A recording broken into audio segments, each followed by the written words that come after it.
92 സങ്കീർത്തനം 1 മുതലുള്ള വാക്യങ്ങൾ. യഹോവയ്ക്ക് സ്തോത്രം ചെയ്യുന്നതും അത്യുന്നതനായുള്ളവയെ നിന്റെ നാമത്തെ കീർത്തിക്കുന്നതും 10 കമ്പിയുള്ള വാദിത്രം കൊണ്ടും വീണ കൊണ്ടും ഗംഭീര സ്വരമുള്ള കിന്നരം കൊണ്ടും രാവിലെ നിന്റെ ദയയെയും രാത്രി തോറും നിന്റെ വിശ്വസ്തതയെയും വർണ്ണിക്കുന്നതും നല്ലത്. യഹോവയെ നിന്റെ പ്രവൃത്തി കൊണ്ട് നീ എന്നെ സന്തോഷിപ്പിക്കുന്നു.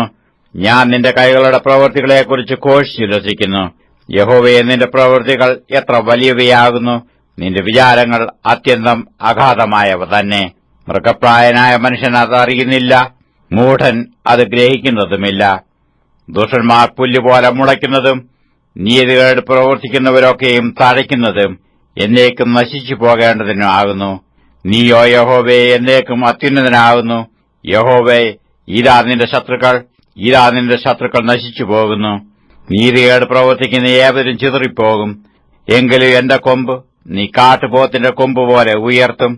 പുതിയ എണ്ണ എന്നെ തേപ്പിക്കുന്നു. എന്റെ കണ്ണ് എന്റെ ശത്രുക്കളെ കണ്ടും എന്റെ ചെവി എന്നോട് എതിർക്കുന്ന ദുഷ്കർമ്മികളെക്കുറിച്ച് കേട്ടും രസിക്കും.